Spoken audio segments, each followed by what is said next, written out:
Famous होने के बाद हर कोई मोलेस्ट हो चुका होता है, ऐसे कमेंट्स आते हैं क्या कि बात जो कर फेमस रहे हो? होता है पता नहीं कैसे वो मोलेस्ट हुआ है। अरे भाई, जो फेमस नहीं भी है वो लोग भी मोलेस्ट हुए, बस उनकी कहानी कैमरा पे नहीं है, लेकिन हर जगह तुम्हारे आसपास घर के अंदर भी देख लो। करेज की एक खासियत है कि एक बार अगर वो ऑन हो गया ना तो वो ऑन ही रहता है हमेशा। वो बटन ऑन हो गया तो कि एक बार आपने करेज दिखा दिया, फिर आप वापस से कॉवर्ड नहीं हो सकते। ऑलमोस्ट 98% लोगों के बारे में लगता है कि मतलब जो इंडस्ट्री में है ना 98% के बारे में लगता है, चाहे चाहे इससे मेरे काम ही कट जाए। बट ऐसा सच्ची में लगता है कि कितने खोखले से हाँ। दिमाग है इतने सारे लोगों के यार।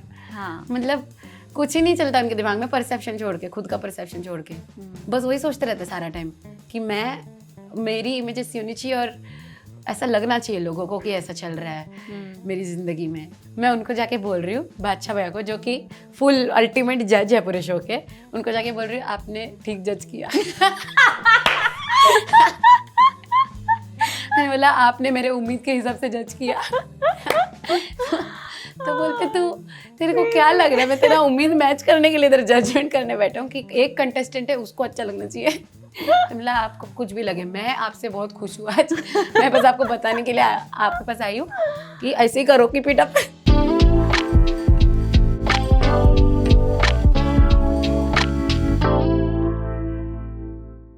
Hello Srishti, hello, welcome to after hours. Thank you. Thank you हमारे साथ थोड़ा सा अपना प्रेशियस टाइम स्पेंड करने के लिए। अरे यार, मैं आपको बताना चाहती हूँ कि my introduction I think to a whole new genre of music was because of your season of Hustle. और मैंने वाकई आपका ही सीजन देखा था जिसमें I think you, MC and Paradox my favourite. Thank you. और मैंने सारे गाने, सारे मतलब हफ्ते बाय हफ्ते सब परफॉर्मेंसेस देखे थे। हाँ। और तब से मैं बहुत फैन हूँ, तो thank you so much. Thank you for coming. Thank you so much for calling me. और आप तो एकदम परफेक्ट लग रहे हो जब से एंटर किए हो। ये मेकअप और जो बाल करते हैं उनका कमाल है। मैं जब सुबह उठी थी तो बिल्कुल भी ऐसी नहीं लग रही थी। I didn't wake up like this. I did not wake up like this. I don't think most people wake up like this. Nobody wake up like this. मेरे को अच्छा लगता है जैसे वेकअप करो वैसे ही कहीं चले जाओ।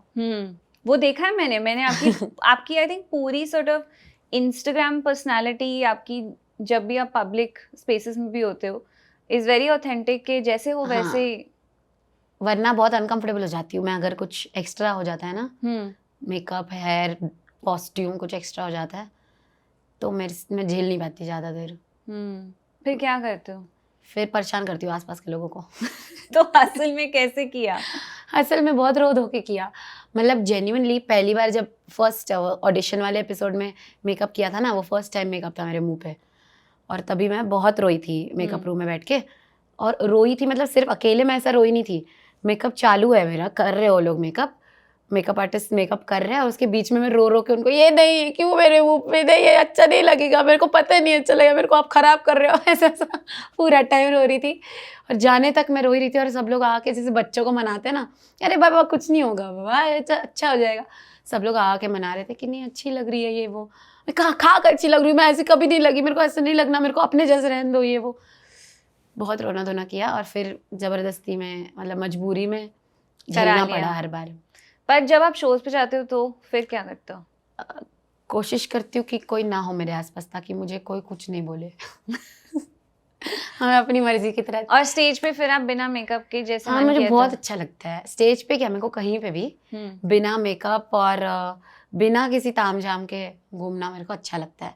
कि ताकि ना, मतलब मुझे क्या लगता है ऐसे नहीं होना चाहिए कि एक आध दिन मैंने बहुत मेकअप किया समझो और सब लोग ने वो फोटो देख लिए मेकअप वाले, और फिर मैं ऐसी, क्योंकि मुझे पता है मैं नॉर्मली जब घूमती हूँ मेरे को रोज़ ही घूमने की आदत है, तो मैं घूमने निकलती हूँ ऐसे ही रैंडमली। अभी मुंबई में इतने पोल्यूशन में घूमने निकलती हूँ, कौन सा मेकअप करके रोज रोज निकलूंगी। तो और मैं तो बिल्कुल ही नहीं, मैं तो बहुत ही दूर हूँ। नॉर्मली जो लोग मेकअप लगाते भी है मेरे को नहीं लगता मुंबई में टिकता भी है वो। तो मैं नहीं चाहती कि ऐसी कोई मेरे को देखे तो मेरे मुंह पे मेकअप नहीं होगा, फिर बोलेंगे अरे आप तो बिल्कुल ही सेम नहीं दिखते, आपके फोटो देखो और आप ये देखो। ऐसे नहीं होना चाहिए। क्यों कोई बोलेगा ऐसे? कोई बोलते नहीं हैं बोलता। यार, मेरे को तो मेकअप नहीं करती हूँ तभी भी बोलते हैं कि आप स्क्रीन पे अलग ही लगते हो। अब यहाँ पे आपको पता है अभी हाँ। रिसेंटली इतना खराब हुआ ना मेरे साथ। क्या हुआ? मैं ट्रेन से आ रही थी मुंबई से दिल्ली, ठीक है, सॉरी दिल्ली से देहरादून जा रही थी ट्रेन से, और रात का टाइम था, मतलब 12-1 बज गए थे रात के। तो सब लोग सो गए थे वो स्लीपर कोच में, और कुछ लोग ही जगह हुए थे कंपार्टमेंट में। तो मैं और मेरा एक दोस्त हम लोग जगह हुए थे, हम लोग बुक पढ़ रहे थे। तो 2 लड़कियां आई, वो क्रॉस कर रही थी हमारा सेक्शन। तो क्रॉस करते करते ना उन्होंने रुक के उन्होंने पहचान लिया मुझे, लेकिन उनको ये नहीं समझ आया कि इसको कहाँ देखा है, वो नहीं समझ आ रहा दिखी था। दिखाई है पर हाँ, पता नहीं कहाँ शक्ल देखा है। समझ में आ रही है लेकिन पता नहीं कौन है, हाँ। वैसा। तो लोग गेस करे खड़े थे। क्या बोलते हैं, वो लड़की बोलती है मुझे कि आप कोई तो हॉरर फिल्म में थी ना। That's so mean. तो मैंने बोला हाँ मैं हॉरर फिल्मों में होती हूँ, हाँ।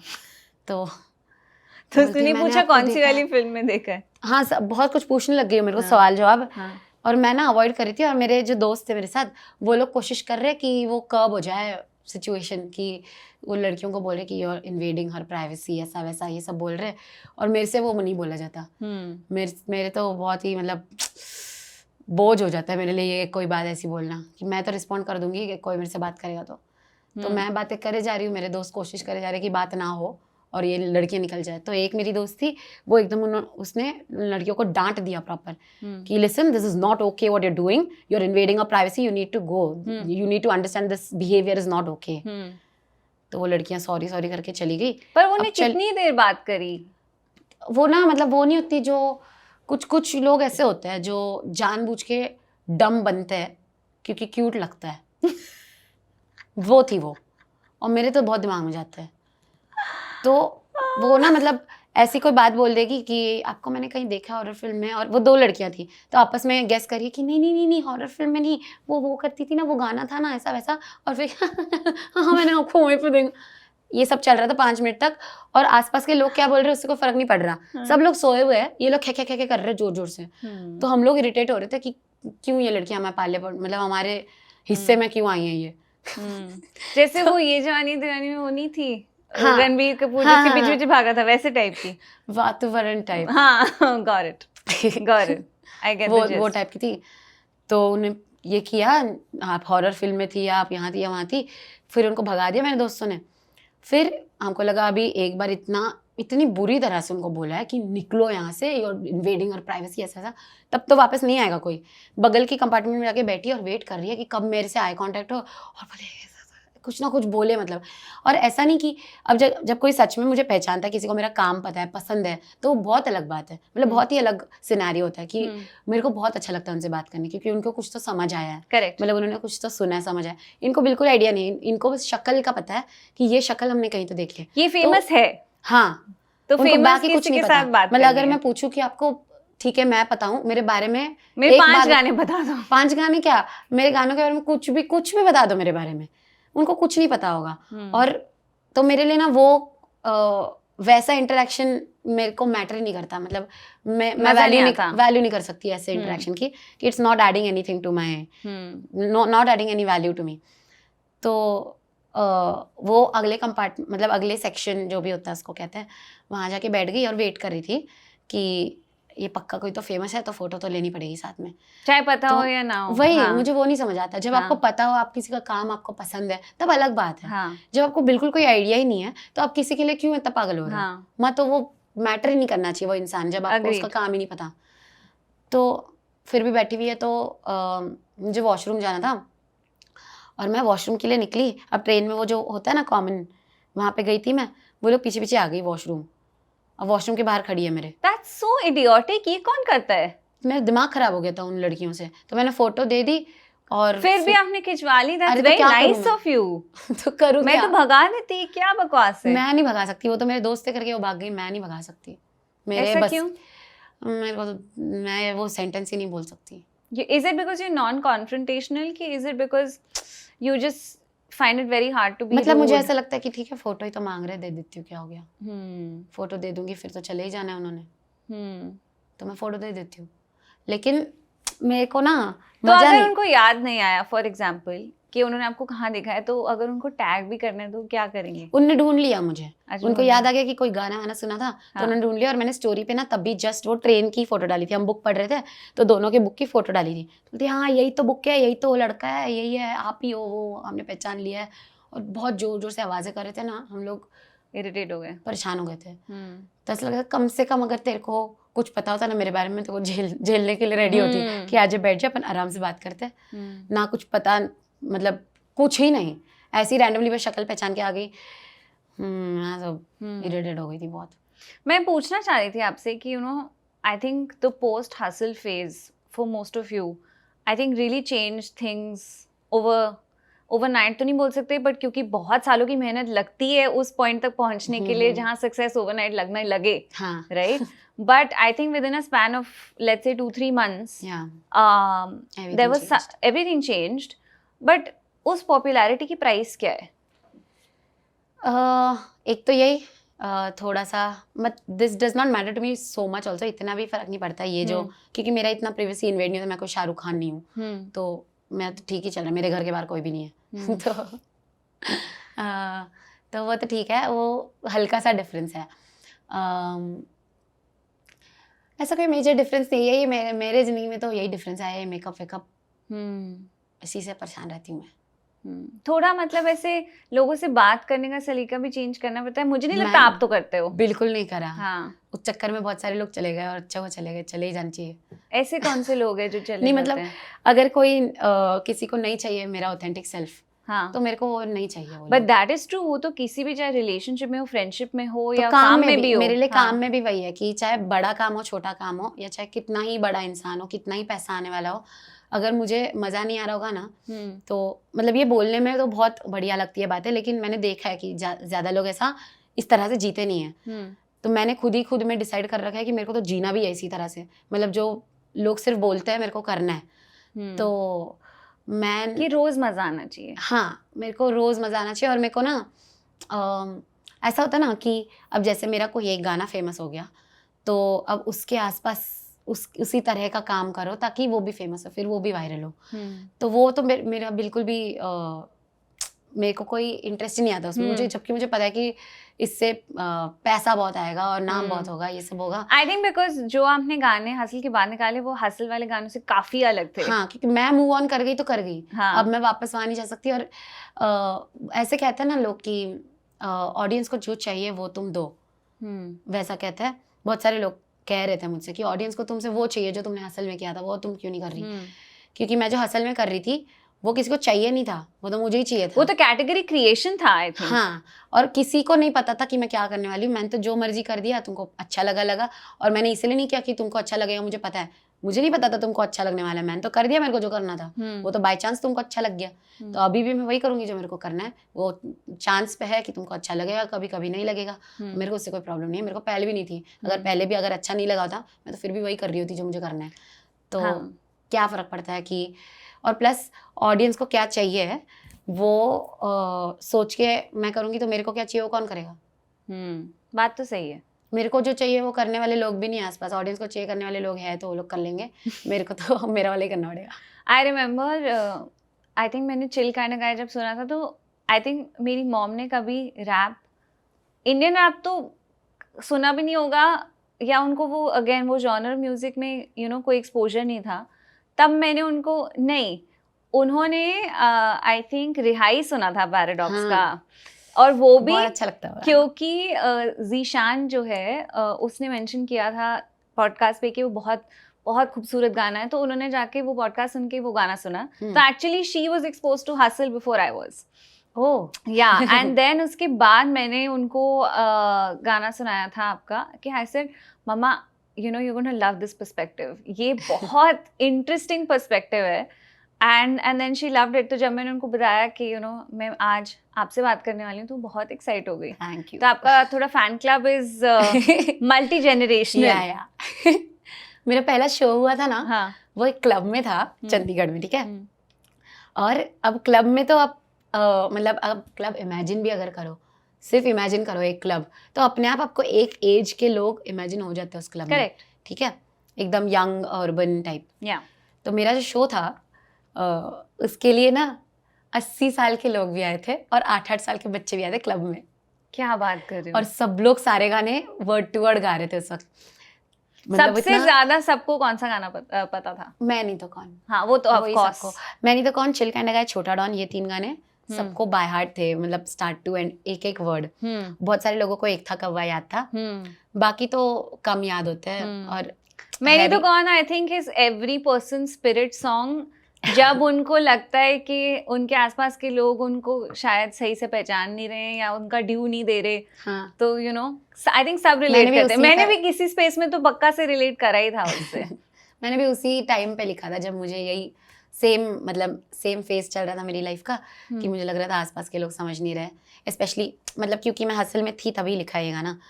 तो मेरे अलावा बाकी सारे एकदम रैपर थे ना, तो मैं एकदम आउट ऑफ प्लेस फील कर रही थी कि ये तो मेरी जगह ही नहीं है, यहाँ पे मेरी दोस्ती नहीं हो और सकती। आपने पहले करा भी नहीं था ना? हाँ वही, कुछ नहीं करा था पहले।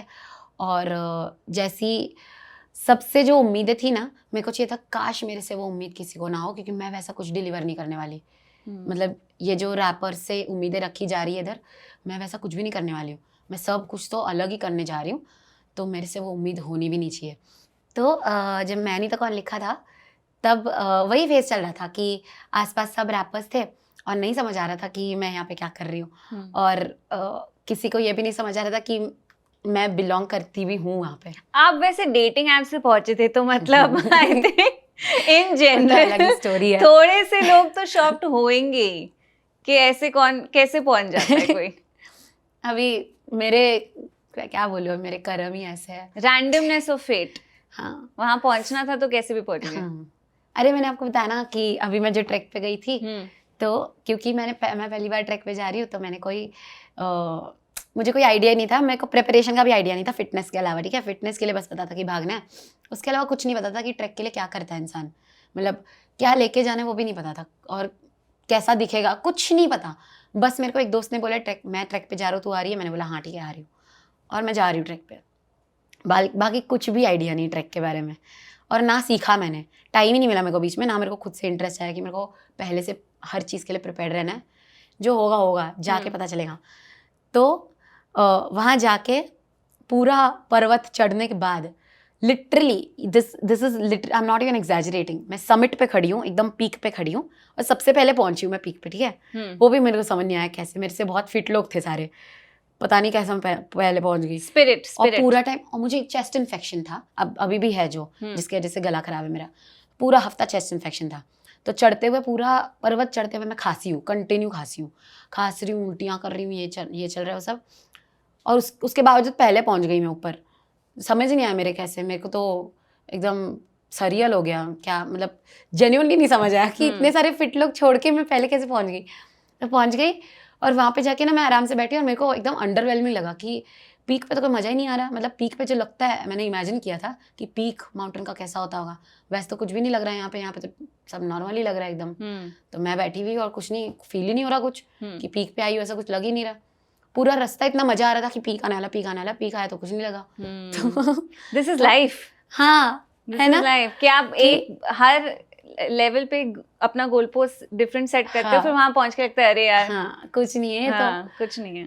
तो पीक पे जाके एकदम अंडरवेलमिंग सा था, और थोड़ी देर बाद मेरे दोस्त वगैरह पहुंचे, और एक दोस्त आके बोला कि yes we did the Himalayas.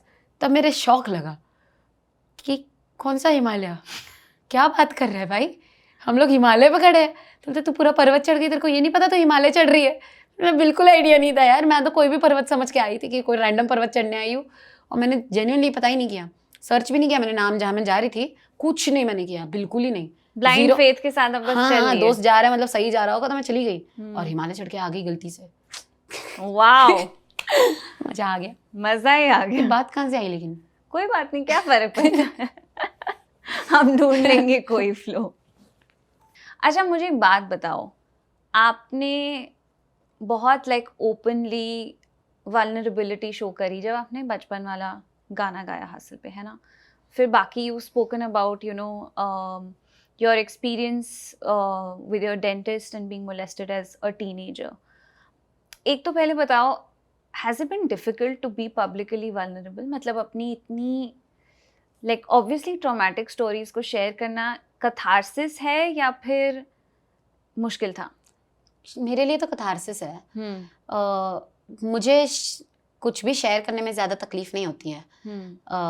किसी भी बारे में वोकल होने में कोई प्रॉब्लम नहीं होती है पर्सनली। बट मैंने शेयर करने के बाद रिएक्शंस देखे हैं, लोगों ने जिस तरह रिएक्ट किया कि उनके लिए डाइजेस्ट करना कितना डिफिकल्ट है कि कोई खुलकर बता रहा है या कोई मतलब ना, चाहे मोलेस्टेशन स्टोरी ही हो, मैं बहुत आराम से बता पा रही हूँ क्योंकि मैं ये नहीं बता रही कि शिट मेरे साथ क्या हुआ देखो, मैं बता रही कि देखो मेरे साथ क्या हुआ फिर मैंने क्या किया। मैं वो बताने के लिए एक्साइटेड हूँ कि ऐसा ऐसा हुआ और फिर मैंने देखो क्या किया उसके बारे में, क्योंकि मैंने कुछ किया होता है। मैं ऐसे ही बैठ के एकदम विक्टिम मोड में नहीं रहती हूँ कि मेरे साथ कुछ तो हो गया और अब मेरा दुखद कहानी सुनो, वैसी नहीं है मेरी स्टोरी। मैंने हर बार कुछ ना कुछ तो किया है जिसमें मेरे को अभी स्टोरी बताने में अब मजा आएगा क्योंकि मैंने कुछ तो कर दिया है जो मुझे खुद से भी उम्मीद नहीं थी। You came out of it triumphant, मतलब आप, हाँ, कि मैंने करेजियसली कुछ तो किया, वो बताने के लिए मैं एक्साइटेड हूँ। तो वो जब मैंने वो मोलेस्टेशन वाली स्टोरी बताई थी विनम्र के पॉडकास्ट पे, तो उसके ऊपर बहुत ट्रोल हुई थी मैं कि इसको तो मजा ही आ गया मोलेस्ट होके, ये इतनी खुशी से बता रही है, हंस हंस के बता रही है। मैं क्यों ना हंस के बताऊँ, जब मैंने वो बंदे का क्लिनिक बंद करवा दिया, उससे पैर पड़वा लिए, मैंने माफ़ी मंगवा ली, और मेरे को एज ए 16 ईयर ओल्ड, मैं 16 साल की थी तभी, मेरे को तो उम्मीद ही नहीं थी खुद से कि मैं ऐसा कुछ कर भी सकती हूँ कि अगर मेरे साथ कुछ गलत हो रहा है उसके खिलाफ मैं कुछ बोल सकती हूँ, ये मेरे को खुद ही नहीं पता था। उस दिन पता चला, तो पता चल गया मज़ा नहीं आएगा तो मैंने बहुत मज़े में बताया कि मैंने ऐसा किया वैसा किया, और उसके बाद से मैं हमेशा से करेजियस रही हूँ, तो मैं तो मज़े में बता रही हूँ। लेकिन लोगों को ये डाइजेस्ट करने में इतना मुश्किल पड़ रहा था कि इतना मज़े से कैसे बता सकती है, ये तो बहुत दुखद कहानी है। अब कोई दुख में बताएगा तो बोलेंगे ये TRP के लिए या किसी के लिए रो रही है, या पता नहीं फेम के लिए। फेमस होने के बाद हर कोई मोलेस्ट हो चुका होता है, ऐसे कमेंट्स आते हैं। क्या कि बात जो कर फेमस रहे हो? होता है पता नहीं कैसे वो मोलेस्ट हुआ है। अरे भाई, जो फेमस नहीं भी है वो लोग भी मोलेस्ट हुए हैं, बस उनकी कहानी कैमरा पे नहीं है, लेकिन हर जगह तुम्हारे आसपास घर के अंदर भी देख लो हो ही रहा है। But it's so common with children. And मैं पूछना चाह रही थी कि मतलब देखो, आपने उस टाइम करेज शो किया और बहुत सारे लोग नहीं कर पाते, बोथ मेन एंड वुमेन ना, little children of both genders है ना, एक्सपीरियंस दिस, एंड अनफॉर्चुनेटली बहुत ही ये रैम्पेंट चीज़ है। यू फाउंड, एक तो आप में करेज कहाँ से आया 16 साल की बच्ची में, मतलब कि आप जाओगे वहाँ पे और उसको सुना दोगे, बोल दोगे मैं पुलिस बुला लूँगी, मुझे बाहर आके मुझसे माफ़ी मांग, ये करने के करेज एक 16 साल की लड़की में कहाँ से आया? वही तो कह रही हूँ, जब मेरे लिए खुद के लिए अनबिलीवेबल था कि मैंने कैसे कर दिया ये, क्योंकि मुझे खुद ही से उम्मीद नहीं थी कि ऐसा मैं कुछ कर सकती हूँ। कि मैंने पहले तो ऐसा कुछ नहीं किया था लाइफ में, तो ये फर्स्ट टाइम था कि ऐसा कुछ तो करने जा रही हूँ मैं, एकदम ड्रामेटिक फिल्मी सा, और जिसमें स्टोरी एंड मेरे हिसाब से होने वाली है, वैसा पहली बार करने जा रही हूँ। तो मेरे को खुद ही से उम्मीद नहीं थी, और करने के बाद भी नहीं समझ आया कि मैं किया कैसे, ये सब मेरे को पता कैसे है, ये बोलना और ये मतलब ये रिएक्शन देना मुझे कहाँ से पता चला, वो मुझे खुद ही नहीं पता, अपने आप कर दिया। तभी तो इतनी एक्साइटमेंट होती है बताने की कि ऐसा कुछ तो कर दिया जो खुद से भी उम्मीद नहीं थी। पर ये अनकॉमन है, आपको पता है ना, वही तो कि कह रही लोग हूँ। ऐसे प्रोसेस नहीं करते, क्योंकि ऑब्वियसली जब मैंने भी पहली बार सुना तो मुझे ऐसे बहुत like I was heart broken for you know what I am saying, कि there is a 16-year-old girl जो ऐसे इनोसेंटली डेंटिस्ट के पास गई है और उसकी एक लाइफ चेंजिंग ट्रॉमेटिक एक्सपीरियंस लेके आई है वहाँ से।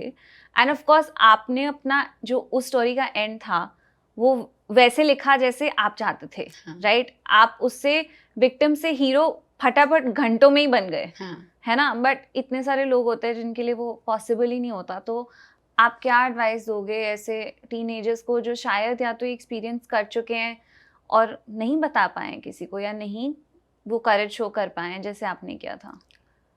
पता नहीं इसको एडवाइस बोल सकते कि नहीं, बट करेज की एक खासियत है कि एक बार अगर वो ऑन हो गया ना तो वो ऑन ही रहता है हमेशा।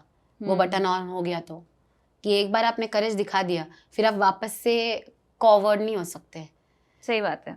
एक बार दिखा दिया करेज तो हर बार दिखाओगे उसके बाद आप, लेकिन वो एक बार दिखाना ही बहुत मुश्किल होता है कि वो स्विच है ना, वो इतना सडन हो जाता है आपके लिए कि अगर लाइफ में कभी करेज नहीं दिखाया, अचानक से एक ही बारी में दिखाना है, वो मुश्किल ही है। और वो भी इतने मतलब डिफिकल्ट सिचुएशन में, इतने सेंसिटिव सिचुएशन में जहाँ पे हमको भी नहीं पता कि हमारे लिए सही गलत क्या होगा, नहीं समझ आता, फ्रीज हो जाता है दिमाग। बिल्कुल बिल्कुल, तो नहीं समझ आता है, तब करेज दिखाना I am like I understand कि वो बहुत मुश्किल होता है, बट मैं उतना ही बता सकती हूँ जितना मैंने खुद जो तरीका अपनाया, जो कि मुझे भी मैंने कोई प्लान करके तरीका नहीं अपनाया, वो तो बाय चांस मुझसे हो गया।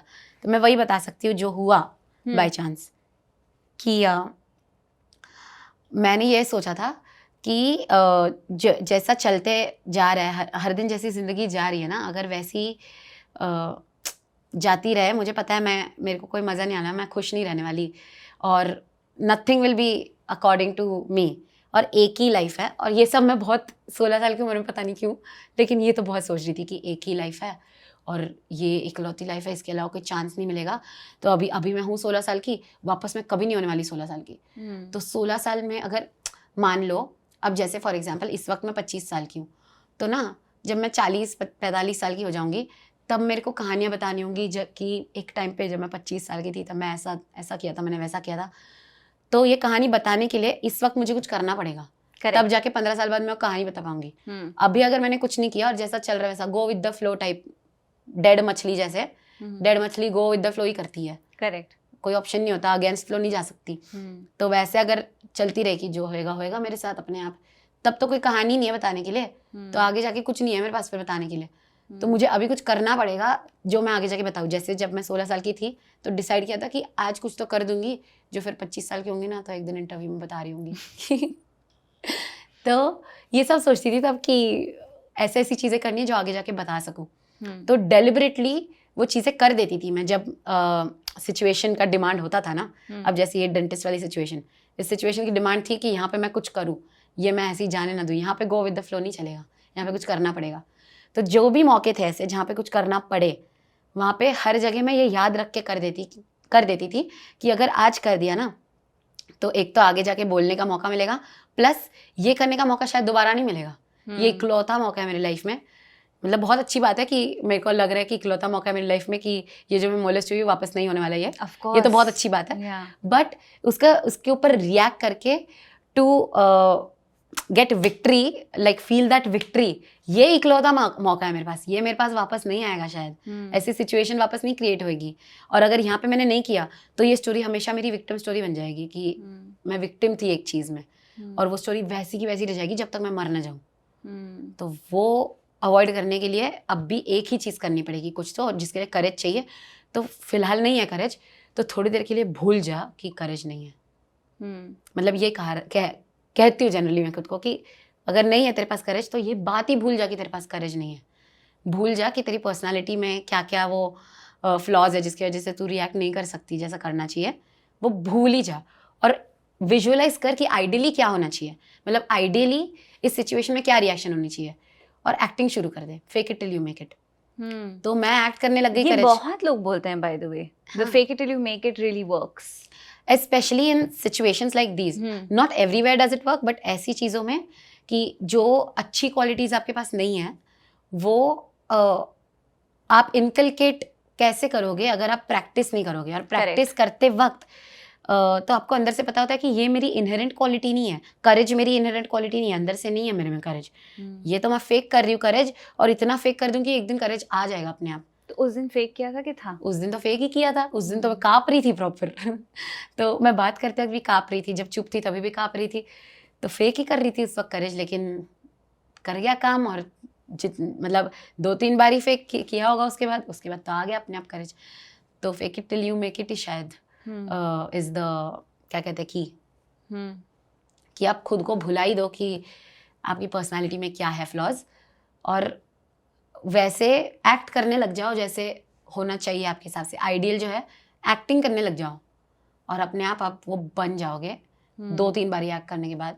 Specially with the great qualities in life, वो आप बन ही जाओगे, because that acting is basically practice. And just that one moment is so precious ना, वो एक मोमेंट डिसाइफर या डिटरमिन कर सकता है कि आपकी अगली जिंदगी कैसे होने वाली है, और आप खुद को कैसे देखोगे for the rest of your life. Yes, तो आपकी सेल्फ इमेज जब इतनी मतलब इतनी क्या 1% से भी अगर ऊपर हो जाती है ना self image at any point in life, थोड़ी सी भी बेटर हो जाती है सेल्फ इमेज, तो आपके सारे चॉइसेस पे उसका असर दिखाई देता है। कि आप कुछ भी कितने भी छोटे बड़े डिसीजंस ले रहे होते हैं, उसमें वो असर दिखाई देता है आपकी सेल्फ इमेज का।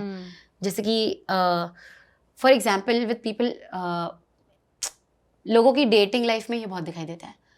असर सेल्फ इमेज का, ये मैंने नोटिस किया कि जैसे अब मेरी एक दोस्त है जो किसी को शी सीइंग समवन जो कि मैं अगर होती तो I would not see that person. और ऐसा क्या है उसमें जो आपको नहीं पसंद? मतलब क्या नहीं है वो बता सकती हूँ। हाँ बताइए। पर्सनालिटी। ओके बहुत ही ब्रॉड टर्म है, मतलब कुछ भी नहीं है, एकदम हाँ, फुद्दू आदमी है। हाँ मतलब कैरेक्टर नहीं है, पर्सनालिटी नहीं है, और अगर कहीं पे उसको खड़ा कर दो एक शब्द नहीं बोल पाएगा, और लल्लू है। लल्लू सा एकदम। तो मुझे पता है आई वुड तो नॉट सी दिस पर्सन। या okay and so there is this friend who seeing this guy and मेरे को ये समझ आता है उसको देख के कि why she is willing to see this guy. She can also see कि इसमें नहीं है पर्सनैलिटी, और इसमें वो क्या कहते हैं स्पार्क नहीं है। नहीं है जो खुद को चाहिए हो सकता है वो नहीं है उसमें। उसको दिख रहा है ये आइडियल नहीं है, मेरा आइडियल मैच यही नहीं है, फिर भी she is seeing this person because self image is such that उसको लग रहा है कि ये जो लड़का है इसकी जो भी प्रॉब्लम्स है ना ये सब मैं सॉल्व कर सकती हूँ। ये क्यों लगता है लोगों को? आप कुछ नहीं सॉल्व कर सकते, आप I know, किसी को नहीं जरूरत- बदल सकते हो, छोड़ दो ये पहली बात तो obsession। तुम्हारे में बदलने की इच्छा ही नहीं होनी चाहिए। तुमको क्यों इतनी मेहनत करनी है किसी पे? अग्री, खुद ही पे तुमको- करो। हाँ यार, तुमको दूसरे इंसान पे इतनी मेहनत क्यों करनी है कि इसको मैं एक बेहतर इंसान बनाऊंगी? ये तुम्हारा काम कैसे है? ये किसी और का काम कैसे है? कि मतलब तुम रिहैब सेंटर हो क्या? बिल्कुल। कि जो कोई खराब होके आया वो यहाँ पे आएगा, इसका रिहैब हो जाएगा और यहाँ से सुधर के जाएगा। तो कम से कम पैसे तो लो उस बात बट के। ये तो बहुत लोगों का एटीट्यूड है कि यू नो लाइक मोस्टली लड़कियों का एटीट्यूड है, ये बहुत ही कॉमन हो गया है, मतलब बहुत ही कॉमन कि I can fix him. I'll fix this guy. That's the worst. और मतलब आई फील लाइक मैं भी अपने आसपास ही इतना देखती हूँ वे यू नो लाइक बहुत strong like negative character traits जो आपको शुरुआत से दिख रहे हैं। आपको दिख रहा है कि आपको पता है इंस्टिंक्टिवली कि ये शायद you know this person will cheat on me, और कि हाँ, ये हाँ। अग्रेसिव है या जो भी, फिर भी पता नहीं क्यों पागलों जैसे उसके पीछे भागी जा रही है। May be it is familiarity कि बट अभी तो फेमिलियर है ही नहीं, ये सब कुछ शुरुआत में पता चल गया। इंसान नहीं, वो क्वालिटीज या फिर वो जिस तरह से वो कनेक्ट बिल्ड होता है ना उसकी फेमिलियरिटी, कि बचपन से हमने वैसा कुछ देखा हो। और हम अब जैसे कोई लोग ऐसे हाउस होल्ड में बड़े होते हैं जो कि टॉक्सिक है, डिसफंक्शनल फैमिली है, तो उनसे ये उम्मीद रखना कि वो सिर्फ ग्रीन फ्लैग को ही हाँ बोलेंगे, ये तो नहीं होने वाला है। उनको रेड फ्लैग आएंगे पसंद, इसीलिए पसंद आएंगे क्योंकि फेमिलियर है कि इसमें जो रेड फ्लैग्स है ये मैं घर पे देख के आई हूँ, इसी में मैं बड़ी हुई हूँ। तो ये बात नहीं है कि अब मुझे रेड फ्लैग अच्छे लगने लगे हैं, मुझे अग्रेशन अच्छा लगने लगा है, वो नहीं है। पॉइंट इज कि इस अग्रेशन से डील करना मुझे आता है, मैंने बचपन से डील किया है, मुझे पता है इसको हैंडल कैसे करना है, तो ये मेरे बस का है। तो ये मैं हैंडल कर सकती हूँ, और ये this is not too much for me, this is not uncharted territory. या और जो एकदम ही अगर कोई ग्रीन फ्लैग ला दो उनके सामने तो ये अनफेमिलियर है कि how do I deal with this person. ऐसा तो मैंने कभी कुछ देखा ही नहीं, तो ये इतना अननोन है, और अननोन से सबको डर लगता है। तो ग्रीन फ्लैग होने के बावजूद उनसे डर लगता है, इसीलिए वो कॉमन हो जाता है। तो may be as a society अपने आसपास इतनी सारी डिसफंक्शनल या टॉक्सिक फैमिलीज है, और कल्चर हमारा फैमिली कल्चर जो है वो इतना टॉक्सिक है कि ये कॉमन हो गया है कि रेड फ्लैग पसंद आ जाए।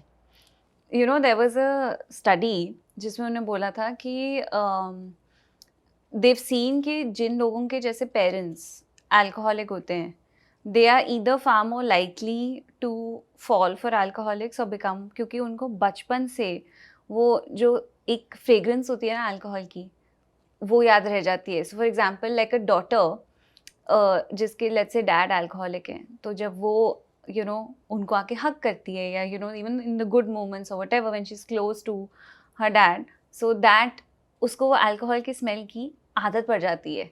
तो सबकॉन्शियस में एक अच्छी मेमोरी के साथ अब अल्कोहल जुड़ गया।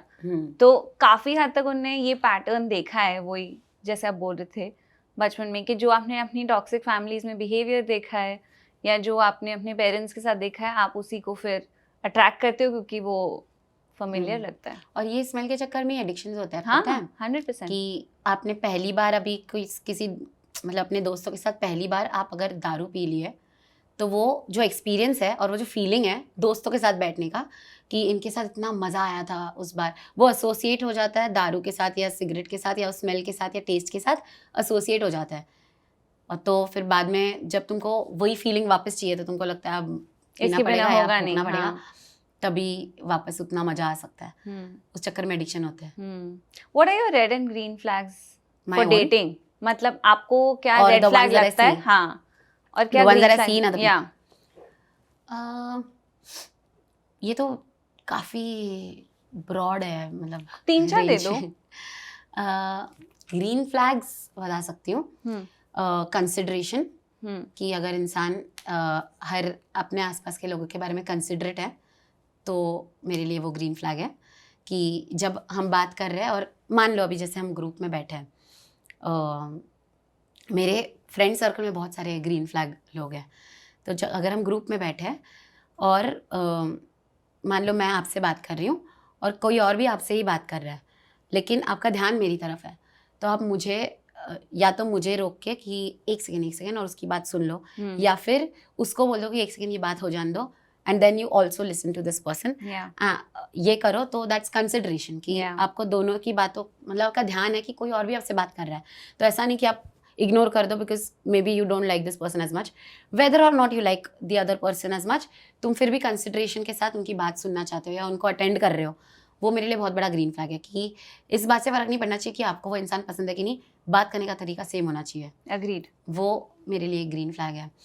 फिर सेंस ऑफ ह्यूमर अगर किसी में बढ़िया है, मेरे लिए बहुत बड़ा ग्रीन फ्लैग है। अगर हर चीज़ के अंदर का ह्यूमर देखने की किसी में एबिलिटी है, अगर कोई ऑफेंड नहीं होता, मेरे लिए वो है ग्रीन फ्लैग। कि जिसको ऑफेंड करना मुश्किल है, वो इंसान मेरे को ग्रीन फ्लैग लगता है। फिर जो खुद के रेड फ्लैग्स जानता है, वो मेरे लिए बहुत बड़ा ग्रीन फ्लैग है। खुद के रेड फ्लैग्स जानना, कि वेरी गुड पॉइंट। हाँ, अग्रीड। कि जिसको ऐसा नहीं लग रहा कि मैं तो हूँ ही परफेक्ट, मैं अब बस कोई और परफेक्ट मिल जाए उसकी देर है, वो लोग नहीं चाहिए बिल्कुल भी। परफेक्ट तो दूर ही रहे। तो कोई भी नहीं है। हाँ, मतलब जिनको लग रहा है कि है वो परफेक्ट, हाँ, वो थोड़ा दूर ही रहे, 300 किलोमीटर। आपको ऐसे आर्टिस्ट में लगता है कि बहुत लोगों को लगता है कि आर्टिस्ट वो में तो बहुत perfect कॉमन है ये लगना कि हम परफेक्ट हो गए एकदम।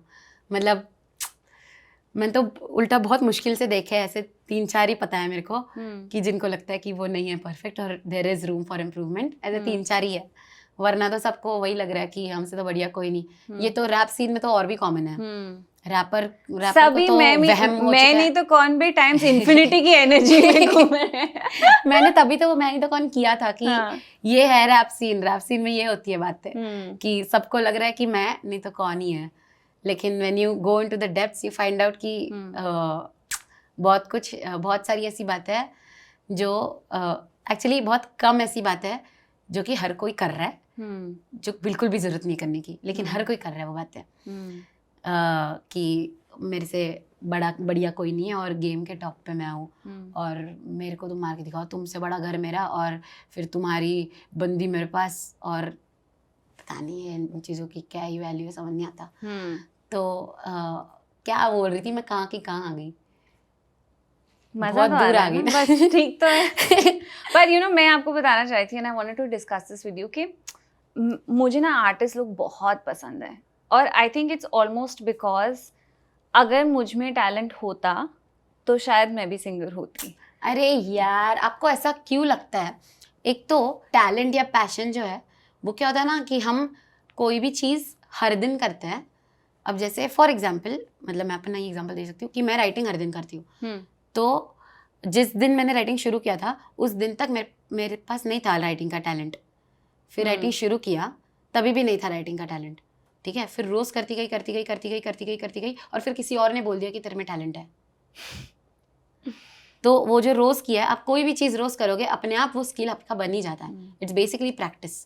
तो अगर आप रोज़ गाना गाओ तो, पर मैंने देखा, मैं रोज़ गाना गा रही थी, मतलब मैंने 7 साल गंधर्व महाविद्यालय से सीखा है इंडियन क्लासिकल म्यूजिक। एक मस्त सी स्टोरी देखी थी मैंने, स्टोरी नहीं थी, मतलब फोटो देखा था मैंने, इंस्टाग्राम पे ही देखा था, जो मुझे बहुत बढ़िया लगा। कि ना ऐसा था, 2 कॉमिक बुक वाला वो था, कॉमिक बुक में जो होता है ना ग्राफिक, वो कि 2 सेक्शन थे।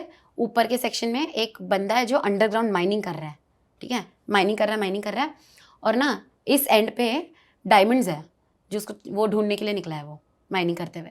यहाँ पे डायमंड्स है, वो खोदे जा रहा है और इतने पास में आ गया है, अभी जिस 2 कदम और खोदेगा ना तो डायमंड्स है, लेकिन वो ऑलरेडी इतना खोद चुका है, वो थक के वापस चला जाता है कि इतना खोद लिया लेकिन डायमंड तो है नहीं कहीं पे भी, तो वो चला जाता है। तो हर बार हम वो 2 कदम बस इतना सा उससे चूक 2 जाते कदम हैं। दूर होते हैं डायमंड से। जब हम I'll डिसाइड take करते हैं that ना with वापस me. पलटने का, अगर उस वक्त वापस ना पलटे तो 2 कदम बाद होते हैं डायमंड। चलो वापस थोड़ा रियाज करना शुरू करती हूँ मैं। But getting back, you know, कि because it's something that I love and you know I have appreciated so much बचपन से, फिर चाहे वो राइटिंग का टैलेंट हो, पोएट्री का हो, गाने का हो, एक्टिंग का हो, जो भी हो, मुझे क्रिएटिव आर्टिस्ट लोग बहुत पसंद है।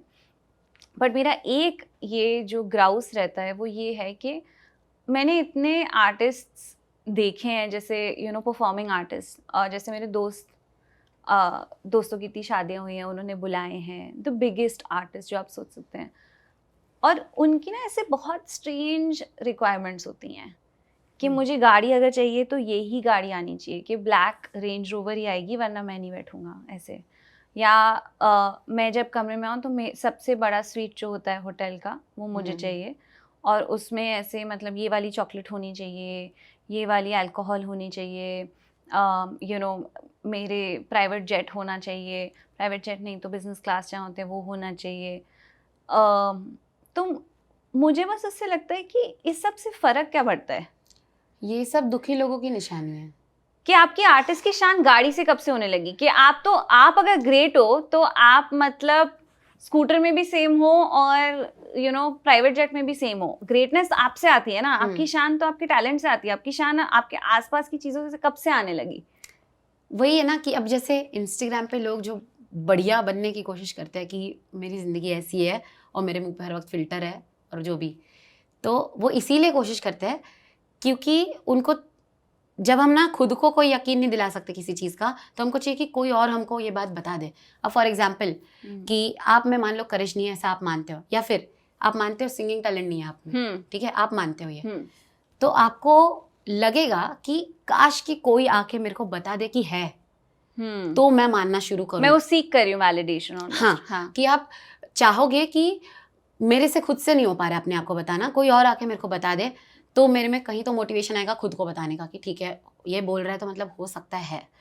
वैसा होता है, which is in this case fair कि टैलेंट के केस में। बाकी जो ज़िंदगी में अगर हम खुश नहीं हैं तो हम कोशिश करते रहते कि कोई और बोल दे कि मैं खुश हूँ, कोई किसी और को लगना चाहिए कि मैं खुश हूँ। मुझे तो नहीं लग रहा लेकिन किसी और को लगना चाहिए, उसके लिए मुझे ये फ़िल्टर लगाना पड़ेगा और उसके लिए मुझे इस वेकेशन पे जाना पड़ेगा और इस स्वीट में रहना पड़ेगा और इस गाड़ी में घूमना पड़ेगा, तब जाके किसी को लगेगा कि मेरी ज़िंदगी बढ़िया चल रही है।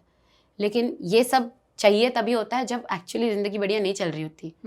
जब एक्चुअली ज़िंदगी बढ़िया चल रही होती है, जैसे कि वो नहीं होते, क्या कहते हैं उनको, एकदम सुखी लोग यार, सेंट्स, उनको कुछ नहीं चाहिए होता और उनको ये भी नहीं चाहिए होता कि किसी और को लगे कि मेरी ज़िंदगी बढ़िया चल रही है।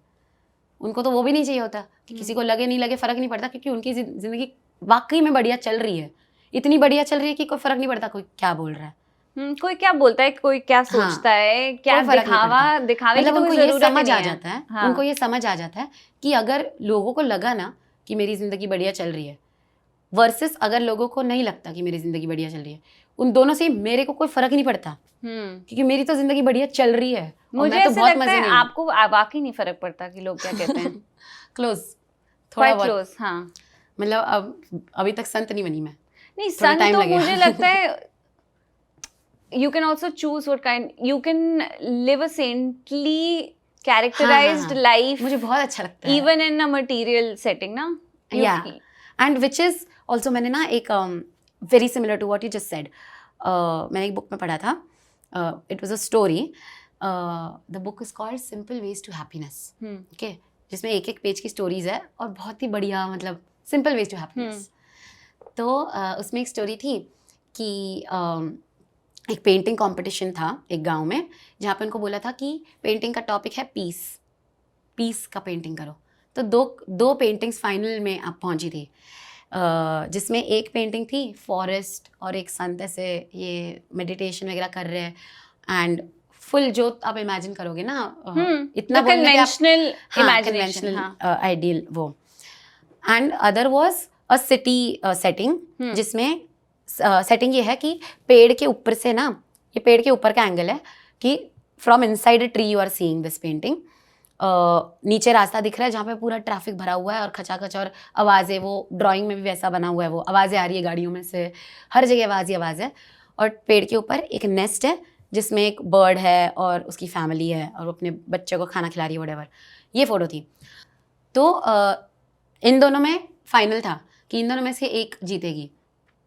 तो जीती वो बर्ड वाली अगेंस्ट ये फॉरेस्ट, जिसका एक्सप्लेनेशन ये था कि ये जो फॉरेस्ट वाला सिचुएशन है, सेटिंग है, इसमें ना पीस ढूंढना इतना आसान है क्योंकि जिससे भी पीस डिसरप्ट हो सकता है, एक्सटर्नल जो भी है जिससे पीस डिसरप्ट हो सकता है, वो कुछ भी नहीं है यहाँ पे।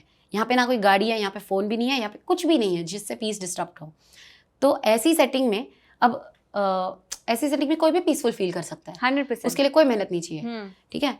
लेकिन जिस सिचुएशन में हर चीज़ है आपके आसपास जिससे डिसरप्ट हो आपका पीस, वहाँ पे भी अगर आप ये एस कर पा रहे हो, नेल कर पा रहे हो कि तभी भी आप पीसफुल हो, मतलब आप एक्चुअली इंटरनली पीसफुल हो। आपका पीस एक्सटर्नल सराउंडिंग पे डिपेंड नहीं करता कि आसपास जब सब शांति होगी तब मैं शांत होऊंगा, नहीं, आप अंदर से शांत हो। जैसे वो नहीं होता कि ये कहते हैं ना कि मैंने तो ज़्यादा, मैं मुंबई में रहती हूँ which is relatively safer than most of the country. तो मैंने ऐसा सुना है कि ऐसा बोला जाता है कि रात को बाहर नहीं निकलना, लड़कियों को बोला जाता है कि रात को बाहर नहीं निकलना, या क्या कहते हैं, यही कपड़े पहनना, वही कपड़े पहनना, व्हाटएवर, ये सब बोला जाता है। क्योंकि वो नहीं होता, वो किसी का जोक भी था कि क्रिमिनल अपना गला लेके बाहर घूमोगे तो क्रिमिनल तो काट ही देगा, गला लेके घूमोगे तो काटेगा ही। उपमान्यु, तो हाँ। अगर इंसान अंदर से ही वो चीज़ निकाल दे अपने, मतलब क्या कहते हैं, कैसे समझाऊँ मैं ये बात, मैं समझा तो पा रही हूँ एक्चुअली, मैं बेकार में अटक रही हूँ, बोल बहुत फास्ट रही हूँ मैं। नहीं मुझे समझ आ रही है, आप कैरी ऑन करो ना। तो ना किसी को अगर अंदर से समझ आ जाए या फिर अंदर से उसके अंदर से ये क्वालिटी निकल जाए, किसी को हार्म करने की इच्छा नहीं रहे, तो अपने आप नहीं सोसाइटी ऑफ कोर्स बैलेंस हो जाएगी। तो वो समझने के बजाय कुछ और ही सॉल्व करने बैठ जाते हैं, मतलब आसपास का डिसरप्शन हटाने बैठ जाते हैं, जबकि इंटरनली डिसरप्शन हटना ज़्यादा ज़रूरी है, मतलब उससे ज़्यादा चीज़ें सॉर्ट होंगी 100%। तो मेरे को लगता है कि ना अपने सोसाइटी में बहुत सारे ऐसे प्रॉब्लम्स हैं वो जो इस एक की से सब दरवाजे खुल जाएंगे कि अगर हर कोई इंटरनल मतलब सेल्फ अवेयर हो जाए, या जैसे कि ये नहीं कहता कि ये बहुत कॉमन है कि ना अपनी कम्युनिटी की या अपने रिलीजन की या अपने स्टेट की, कंट्री की बढ़ाइयाँ बताना, ये तो बहुत ही कॉमन है। तो जब तक ये आप बताते रहते हो और आपका ध्यान कभी नहीं जाता उसके अलावा किसी और चीज़ पे, जैसे कि अपनी गवर्नमेंट, जो भी अपनी गवर्नमेंट हो, अगर उनकी हर एक अच्छी बात पे आपका ध्यान है तो आप अपनी खुद की नीड्स भी भूल जाते हो इस चक्कर में, उनकी बढ़ाइयाँ करने के चक्कर में, कि आप इतने एडिक्ट हो जाते हो उनकी बढ़ाइयाँ करने से कि ये बेस्ट है, ये बेस्ट है, ये भगवान है एकदम, और इनसे बढ़िया कोई है नहीं, और यही होने चाहिए, ये मरने ही नहीं चाहिए, ये होने ही चाहिए हर वक्त। तो आप उसमें इतने खो जाते हो कि आपको रियलाइज़ नहीं होता कि आप अपने नीड्स भूल गए हो। ये रिलेशनशिप में भी होता है कि सामने वाले को हम इतना कवर अप करने की कोशिश करते हैं कि नहीं, स्पेशली अपने फ्रेंड्स, अपने फैमिली को उनके बारे में बता के कि अरे नहीं ऐसा नहीं है, वैसा है एक्चुअली, चाहे अंदर से गाली निकल रही हो गुस्से में। कितना कवर अप करते हैं, उस चक्कर में आप अपनी नीड भूल जाते हैं कि लेकिन मैं तो बढ़िया रिलेशनशिप डिजर्व करती हूँ या करता हूँ, वो तो हम भूल जाते हैं और किसी और को कवर अप करते रहते हैं। मेरे को लगता है अपनी सोसाइटी बहुत इस फॉर्मूले पे बहुत चलती है कि अपने कम्युनिटी की इतनी बढ़ाई करो कि बाकी सब उसके चक्कर में भूल ही जाओ और कभी आगे ना बढ़ो, बस बढ़ाइयाँ ही करते रहो। और ये बेसलेस बढ़ाइयाँ, मेरे को लगता है पूरा रैप सीन इस पे टिका हुआ है। मेरे को तो वही दिखता है कि पूरा सीन का सीन ऐसा टिका हुआ है उस पर कि सिर्फ बढ़ाइयाँ करो, खोखली कुछ भी एक्चुअली लाइफ में कुछ करने की जरूरत नहीं है, सिर्फ बढ़ाइयाँ करो। वैसे फॉर्मूले पे बहुत सारे सीन टिके हुए हैं। हाँ, तो मैंने बोला ना, बस ये ही मेरा एक इट्स लाइक अ पेट पीव कि एक तो लोग जो बस पूरे टाइम अपनी बढ़ाइयाँ करते हैं, दूसरा जो इम्पॉर्टेंट मुद्दे मिस कर देते हैं आसपास की बढ़ाइयाँ करने में, और तीसरा जब हम भूल जाते हैं कि आर्ट फॉर्म हम क्यों कर रहे थे इन द फर्स्ट प्लेस. मुझे ऐसा लगता है कि आपको जितने पैसे आपको लगता है आप डिजर्व करते हो आपको ज़रूर मांगने चाहिए. आई थिंक उसमें like really ask for what you believe you deserve and if you're getting your worth so be it. मतलब आप क्यों कम पैसे में करो. बिल्कुल भी, क्योंकि आर्ट को मोनेटाइज करने के लिए यू नो कोई एक सेट फॉर्मूला नहीं है. वो तो आर्टिस्ट पे डिपेंड करता है और उस आर्टिस्ट की कितनी डिमांड है, कितनी यू नो कितने लोग उसको पसंद करते हैं उस पर डिपेंड करता है. पर ये जो छोटी छोटी चीज़ें हैं ना, ये मुझे बहुत इरिटेट करती हैं कि यू नो मतलब एक कोई आर्टिस्ट आ रहा है उसके साथ ऐसे 10 मुश्तंडे आ रहे हैं. क्यों? हाँ, किसी को नहीं खिंचवानी आपके साथ इतनी सारी फोटो कि आप हैंडल ना कर पाओ. मैंने कोई एक वीडियो देखा था, वायरल हुआ था वो बहुत, मुझे पता नहीं है वो लोग कौन है, ठीक है, लेकिन कोई लोग थे, 2 जन थे जो शायद कोई इन्फ्लुएंसर ही थे शायद, मुझे नहीं पता नहीं बिल्कुल ही कौन है, मेरे को नहीं आइडिया होता जो भी सोशल मीडिया पे अगर इम्पोर्टेंट होते तो आपको पता होता. नहीं होंगे. जब वो बोलते हैं ना तो जानते नहीं मेरे बाप को. हाँ, क्योंकि तो नहीं है इम्पोर्टेंट. कौन नहीं जानता अंबानी को. तो ना कोई तो 2 जन थे और उनके पास ऐसे चेन बनी हुई थी बॉडीगार्ड्स की, गोल उनके तरफ, ठीक है, जो बांध के ऐसे उनको लेके जा रहे थे और दूर दूर तक कोई नहीं था. पूरे स्क्रीन पे दूर दूर तक एक इंसान नहीं है, कोई उनके पीछे नहीं आ रहा, कोई उनको पहचान भी नहीं रहा. हम तो वीडियो देख के भी उनको नहीं पहचान रहे कि ये वीडियो में कौन है. कोई नहीं पहचानता. फिर भी 6-7 ऐसे जन उनको पकड़ के. मुझे ऐसे लगता है कि लोग परसेप्शन के चक्कर में मतलब इतने अपने आसपास को पल्यूट कर देते हैं. प्लस मुझे ऐसा लगता है कि इतने जो बॉडीगार्ड हैं, अब जैसे फॉर एग्जांपल मैं लाइव शो करती हूँ तो ना एक इंसान होता है मेरे साथ, एक इंसान होता है जो साथ में चलता है जब शो मुझे मतलब स्टेज पे जाना है, स्टेज से उतरना है, उसके अलावा तो कोई ज़रूरत नहीं है, क्योंकि हो सकता है कोई मेरे को स्टेज पे जाने ही ना दे. हाँ, वैसा हो सकता है. उस केस में होता है एक बंदा, और वो भी कभी नहीं हुआ मेरे साथ ऐसा, कोई नहीं ऐसा करता. तो मतलब मेरे को तो एक्चुअली ज़रूरत नहीं पड़ी है आज तक कि कोई आए और सेफ्टी के लिए खड़ा रहे, क्योंकि ना मैंने कोई ऐसी मैंने कोई ऐसा काम किया कि मेरे को इस बात का खतरा हो कि कभी भी कोई भी आ सकता है. हाँ. कभी भी कोई भी मारने आ सकता है. ऐसा कोई काम नहीं किया.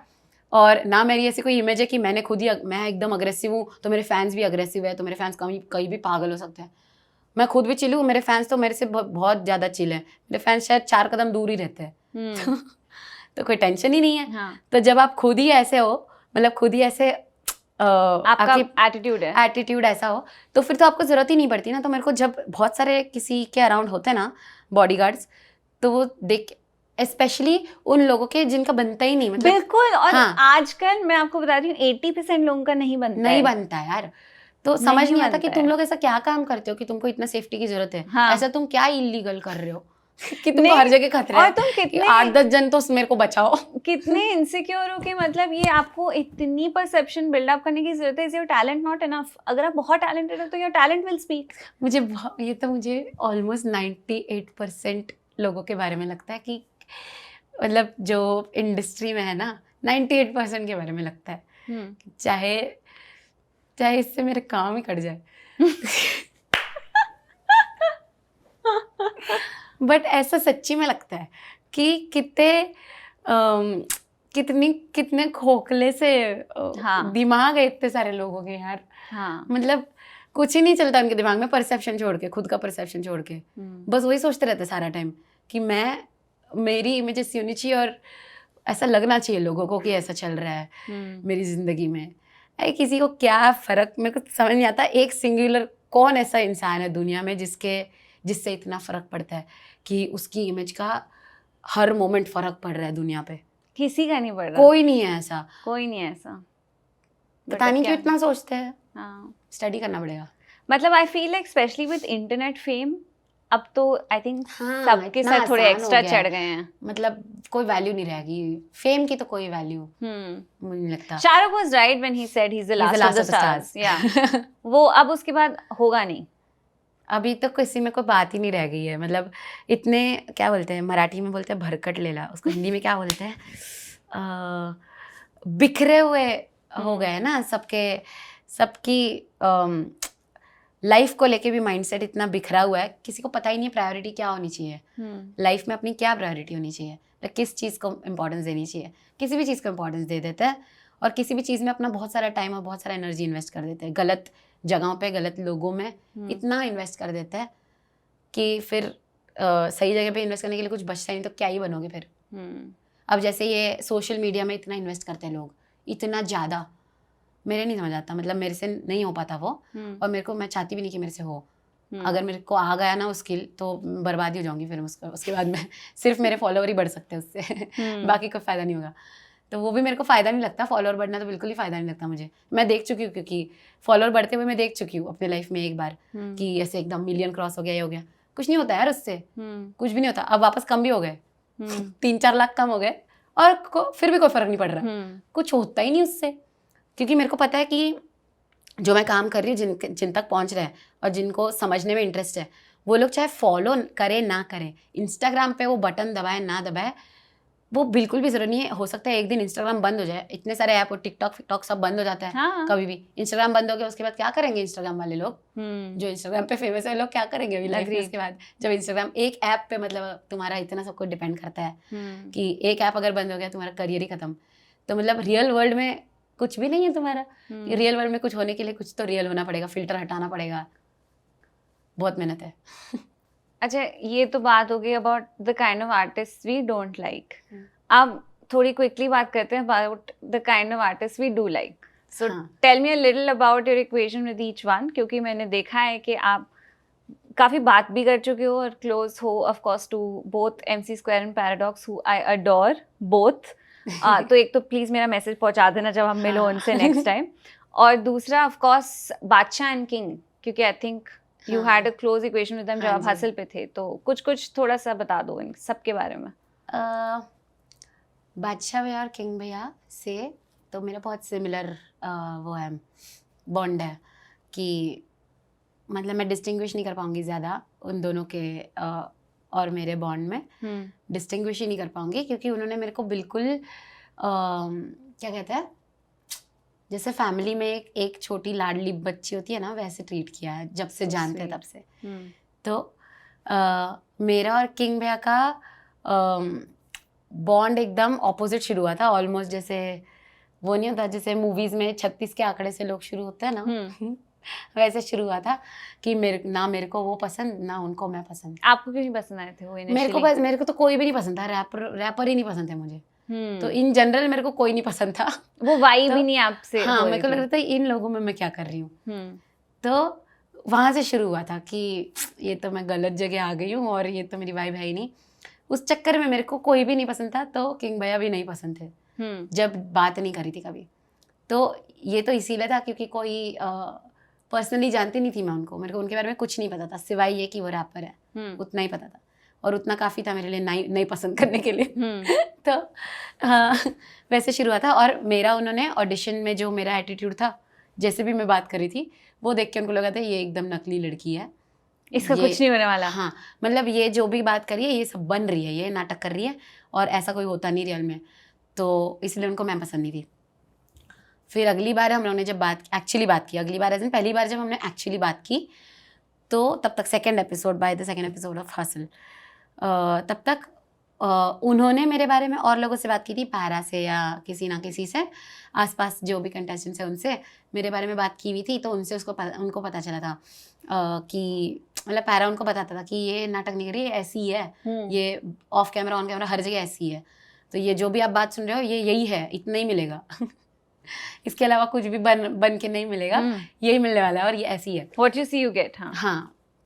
तो पैरा ने ये सब बताया था उनको, और शायद और भी किसी ने कुछ न कुछ बताया कि इन जनरली मैं ऐसी हूँ, ये रियलिटी ये दिख रही है आपको, ये नकली नहीं है करके। और मैंने उनसे पर्सनली बात करी किंग भैया से, तो बात करने के बाद मुझे पता चला कि आउटसाइड ऑफ दिस रैपर का shell there is a whole human that I can totally connect to, जिसको मैं क्या कहते हैं, जिससे मैं पूरा बॉन्ड कर सकती हूँ। मतलब ऐसी बातें हैं उनके पास करने के लिए, ऐसे थॉट्स है और ऐसी वाइब है उनकी, वो हंसी मजाक कर सकते हैं मेरे साथ, उनका एक सेंस ऑफ ह्यूमर है जो मैं मतलब मैं चाहूँगी कि मैं अगर किसी से बात करूँ तो उनका वो सेंस ऑफ ह्यूमर इतना तो हो, तो है उनका। तो उस वजह से मैं बॉन्ड करने लग गई किंग भैया के साथ। सेम बादशाह भैया के साथ भी, कि मेरे को पहले कोई नहीं पसंद था, तो बादशाह भैया भी नहीं पसंद थे। बस रैंडमली कोई ही नहीं पसंद था मुझे। हाँ। तो उनको मैं पसंद थी कि नहीं मुझे नहीं पता, उन्होंने कभी बताया नहीं। मेरे को किंग भाई ने बता दिया कि नहीं पसंद थी तू। बट बादशाह भाई ने ऐसा कुछ बताया नहीं, तो पता नहीं, हो सकता है उनको भी नहीं पसंद थी। बट हम लोग की बॉन्डिंग ऐसी हो गई episode by episode, day by day, कि मैं उनको बहुत सारी बातें एकदम ही मुंह पे बोलने लग गई। उनने बहुत तारीफ करी आपके पूरे शो में। हाँ, He really praised you, I think, after every performance. या और आपको पता है क्या होता था कि वो जजमेंट देते थे अपना, और ना एक एपिसोड था जिसमें पैरा और स्क्वायर ने वो परफॉर्म किया था, छोरे एनसीआर, Yeah, crazy song. वो परफॉर्म किया था, और बादशाह भाई ने कुर्सी उर्सी फेंक दी थी स्टेज पे। तो मैं वहाँ खड़े खड़े रोने लग गई थी, क्योंकि मैं वेट कर रही थी कि कब वो दिन आएगा कि इन दोनों की उस लेवल पे तारीफ हो जो मुझे लगता है कि वो डिजर्व करते हैं। तो मैं वेट कर रही थी, और उस दिन फाइनली हो गया, तो मैं बहुत ही खुश थी। तो मैं रोने लग गई थी बाजू में खड़े खड़े, और तभी कमेंट्स चल रहे थे, छोरे एनसीआर पे कमेंट्स दे रहे थे सारे जजेस, और मैं रो रही थी पूरा टाइम। तो बादशाह भैया के कमेंट्स हो गए, और फिर कट हुआ कैमरा, तो मैं उनको जाके बोल रही हूँ बादशाह भैया को, जो कि फुल अल्टीमेट जज है पूरे शो के, उनको जाके बोल रही हूँ आपने ठीक जज किया। मैंने बोला आपने मेरे उम्मीद के हिसाब से जज किया। तो बोलते तेरे को क्या लग रहा है, मैं तेरा उम्मीद मैच करने के लिए इधर जजमेंट करने बैठा हूँ कि एक कंटेस्टेंट है उसको अच्छा लगना चाहिए। मतलब आपको कुछ भी लगे, मैं आपसे बहुत खुश हुआ आज। मैं बस आपको बताने के लिए आपके पास आई हूँ कि ऐसे ही करो, keep it up, keep up the good taste. हाँ, तो मतलब ऐसा बॉन्ड था मेरा कि कुछ मेरे दिल में अगर है ना, तो कोई फर्क नहीं पड़ता कि कितना बड़ा आदमी है कितना छोटा आदमी है, मैं उनको फटाक से बोल सकती हूँ। कितनी बार अगर मतलब ऐसे ही मैं चैट स्क्रॉल करूँ, तो मैंने ये पहले कभी इमेजिन नहीं किया था कि ऐसे लोगों के साथ मेरी ऐसी चैट हो रही होगी। मतलब मैक्स मैंने इतना इमेजिन किया था कि बहुत बड़े लोग हैं, उनसे मेरी काम की बातें होती होंगी ऑन एट लेंथ, काम के बारे में एकदम बात करी होंगी मैं, मेरे चैट भरे होंगे एकदम प्रोफेशनल मैसेजेस से, एक मैसेज नहीं आया मेरे पूरे फ़ोन में किसी के भी साथ। अच्छा, tell me the strangest conversation you had with like a very famous person. Strangest, ये जो चैट स्क्रॉलिंग आप बोल रहे हो कि मुझे लगा ही नहीं था कि मैं ऐसे लोगों से ऐसी बातें कर रही हूँ। मतलब बादशाह भैया का और मेरा चैट में जब अगर देखूँ ना, एक सीरियस बात नहीं है पूरे चैट में, कुछ तो मैं बकवास सा कुछ भी ऑडियो भेज रही हूँ, वो भी कुछ भी मेरे को मीम नहीं, वो ना मेरे को लगता है ये सब उम्र के साथ होता है, कुछ तो स्टिकर भेजते रहते हैं, मेरे पापा भी करते हैं। तो बादशाह भैया कुछ तो भलता सा ही स्टिकर भेजते हैं, पता नहीं कहाँ से ढूंढ के लाते हैं। ऐसा नहीं कि जो कॉमनली हम यूज़ करते हैं ना, कॉमनली यूज इमोजी या वो जो पॉपुलर है, वैसा नहीं, कुछ तो अलग ही जो कोई भी नहीं यूज़ कर रहा है। जिसका कोई कॉन्टेक्स्ट ही नहीं है, कोई रेफरेंस नहीं है, वो किसी को नहीं समझ आएगा क्यों, वो कुछ तो भेज देते हैं किसी भी बात पे। ऐसे मेरे पापा करते हैं कि ना किसी ने अगर कोई न्यूज़ डाली अपनी कि मेरा ग्रेजुएशन हो गया, या मैं पास हो गया, या मेरी शादी होने वाली है, उसके ऊपर ना सिर्फ बोलना है कॉन्ग्रेचुलेशन, या ऐसा कुछ बोलना है, ठीक है, समझो कॉन्ग्रेचुलेशन बोलना है। तो पापा ने एक स्टिकर बना रखा है उसके लिए, जिसमें उनको खुद का फोटो है, तो खुद का शक्ल है और बाकी का पूरा शरीर कार्टून है, और नीचे कॉन्ग्रेचुलेशन ऐसा झूलता है। तो कितनी भी बड़ी बात हो कितनी भी छोटी बात हो, उस पर खुद का कॉन्ग्रेचुलेशन भेजते हैं अलग से, वैसे। हाँ। तो बादशाह ने ऐसे कुछ बनाया? वैसे कुछ करते रहते हैं, भालू और पता नहीं कौन से स्टिकर, समझ नहीं आता क्यों।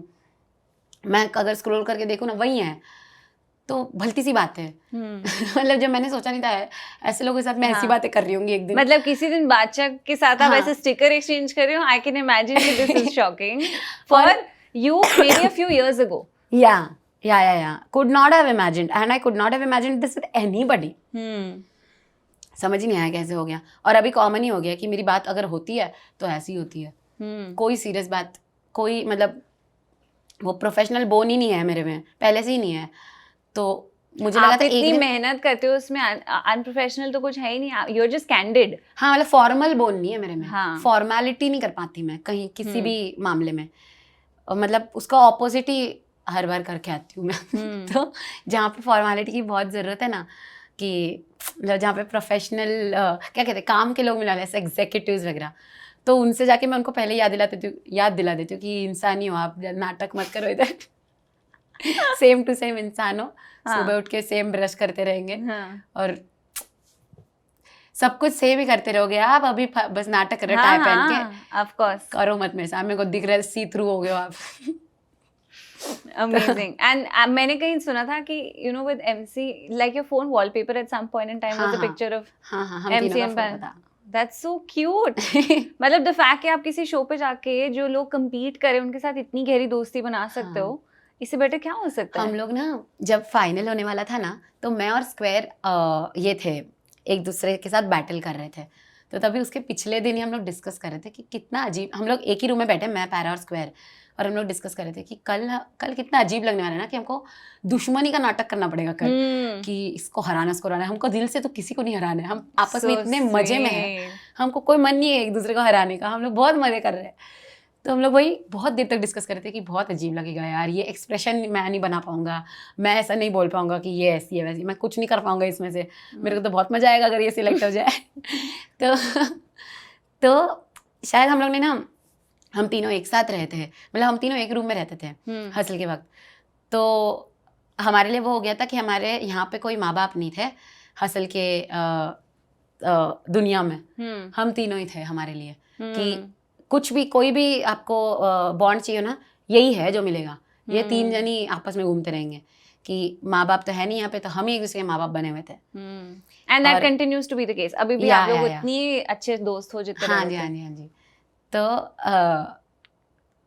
मतलब शायद इसीलिए कि इतना हम एक दूसरे पे डिपेंड कर रहे थे उस वक्त, क्योंकि कोई और डिपेंड करने के लिए कोई और था ही नहीं, कोई और कनेक्शन ही नहीं था कि जिससे। Also वो एक्सपीरियंस इतना स्ट्रेंज है ना, वो आप ही समझ रहे हो कि क्या हो रहा है उस टाइम हाँ, पे। कि तीनों के साथ में भी हो रहा था, स्पेशली हम तीनों के साथ बहुत ज्यादा ही हो रहा था, तो हम तीनों आपस में कंफर्ट ढूंढ रहे थे। I think 3 most popular contenders ही थे उस। हाँ, और उस वक्त हम आपस में सपोर्ट ढूंढ रहे थे, समझने के लिए कि ये सब क्या चेंज हो रहा है, क्योंकि हम तीनों भी सिमिलर जगह से आए थे, जहाँ पे ऐसी किसी फेम की या किसी चीज़ की उम्मीद नहीं थी कि अचानक अब ब्रांड्स आएंगे।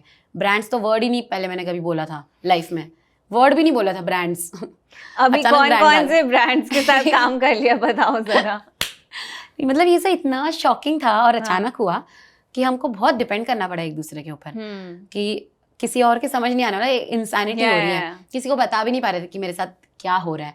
बाकी जो दोस्त थे उनसे हम डिस्कस कर रहे हैं, उनके साथ तो कुछ भी सिमिलर नहीं हो रहा, वो भी टीवी पे ही देख रहे हैं हमको, तो नहीं कर पा रहे थे शेयर। तो हम आपस में एक दूसरे की दुनिया बन गए थे तीनों, तो इसलिए इतना ज़्यादा कनेक्शन स्ट्रांग हो गया वो, क्योंकि सबसे लाइफ चेंजिंग मोमेंट्स में हम सबसे क्लोज अपने एक दूसरे की सपोर्ट सिस्टम था। And you also kind of risen up together ना, सबकी लाइफ एक साथ चेंज हुई, 180 चेंज हुई। हाँ, एंड वो एक्सपीरियंस फिर आप एक दूसरे के साथ शेयर कर सकते हो। बहुत शेयर किया, which is great. Even when ये स्क्वायर जीत रहा था ना, तो पैरा और स्क्वायर थे फाइनल्स में, मतलब उन दोनों में से एक जीतेगा, तो मुझे तो था अभी तो फर्क नहीं पड़ता कोई भी जीते इन दोनों में से, मतलब ऐसा लगता था हम खुद ही जीत रहे हैं। But I think everyone came out of it a winner only, क्योंकि या दैट इज आल्सो देयर, कि इतना वो शो का एनवायरनमेंट भी ऐसा था कि कंपटीशन जैसा कुछ बचा ही नहीं था। हम तो ऑलरेडी जीत चुके थे, जब हम दोस्त बने तभी जीत चुके थे, वैसा हो गया था हमारे लिए कि अब तो फॉर्मेलिटी के लिए कंपटीशन खत्म कर रहे हैं, वरना तो कोई फर्क नहीं पड़ रहा ट्रॉफी कौन ले जाता, कुछ नहीं फर्क पड़ रहा। सच में MC स्क्वायर ट्रॉफी लेके गया, उसको खुद को भी नहीं फर्क पड़ा, कोई फर्क नहीं पड़ा, हमने खुद देखा है, कोई किसी को फर्क नहीं पड़ा।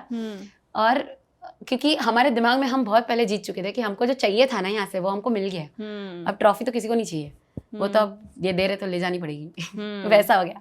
क्योंकि वो गोल जो था of even like touring and doing your own songs, वो तो आपको आई थिंक मिड कंपटीशन पता लग ही गया होगा कि ये तो हो ही जाएगा। और इवन वो भी गोल नहीं था, मैं अपना पर्सनली बता सकती हूँ, आई एम श्योर स्क्वायर और पैरा का वो गोल रहा होगा, because that was something they looked up to being, कि एज अ रैपर उनको ये करना है लाइफ में। मेरा वैसा नहीं था, क्योंकि मेरे को तो बनना ही नहीं था रैपर कभी, तो उस चक्कर में मेरा कोई टूर, मेरे को तो पता भी नहीं था टूर क्या होता है, मैंने नहीं देखा था कभी, मेरे को वहीं जाके पता चला कि सृष्टि आई थिंक आपकी पूरी लाइफ जैसे आप बता रहे हो ना, बस सब कुछ हुआ ही है। हाँ, and all you have done is just been there courageously to seize the opportunity. हाँ जी, सच्ची में, क्योंकि इससे तो कुछ भी प्लान नहीं किया था, तो जो हुआ उसका एकदम बेस्ट आउट ऑफ वेस्ट करती गई मैं, अपने आप हो गया सच्ची में। मतलब ना अब जैसे अभी मेरे को रैप के अलावा भी बहुत सारी चीज़ों में इंटरेस्ट है, तो मैं करती रहती हूँ वो कुछ ना कुछ ट्राई। अभी मैंने जनवरी से इम्प्रोव कॉमेडी स्टार्ट किया सीखना, ठीक है, तो मैं क्लासेस जाती हूँ इम्प्रोव कॉमेडी के।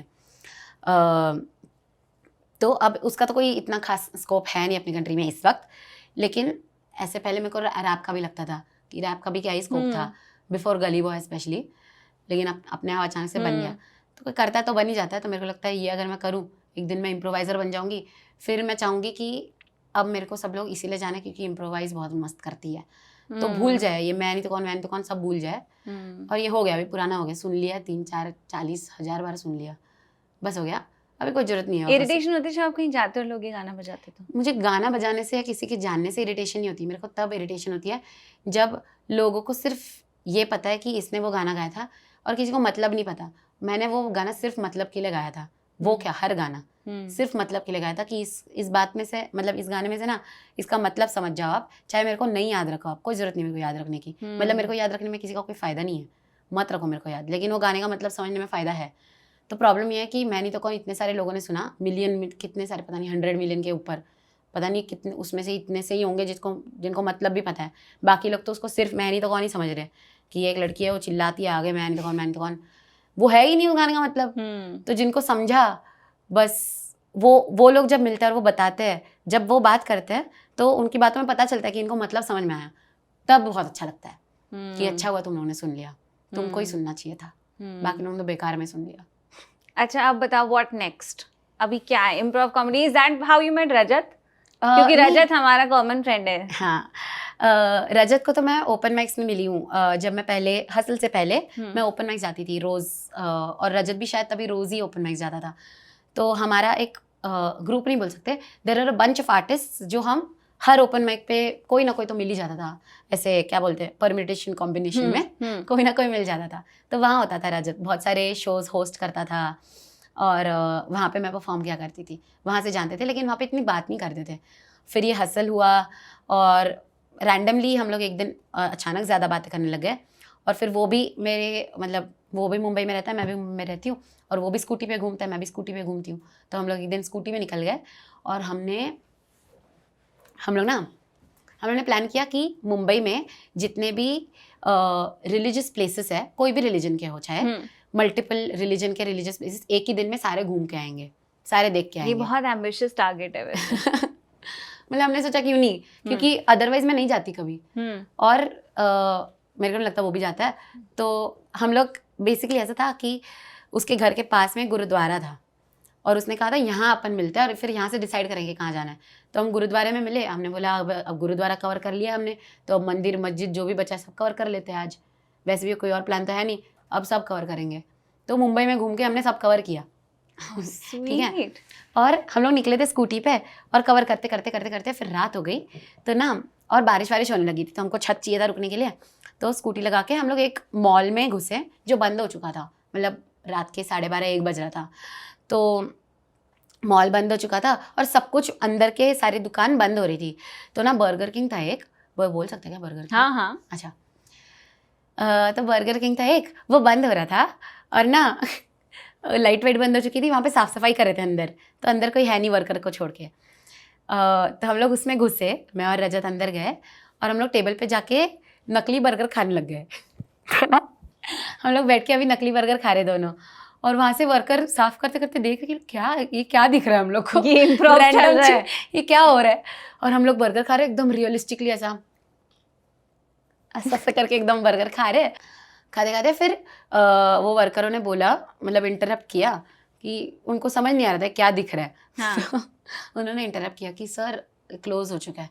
तो रजत बोलता हाँ बस ये ख़त्म करके जा रहे ये बस ख़त्म हो जाए फिर हम निकल ही जाएंगे, हम थोड़ा ना बैठ रहेंगे खाने के बाद।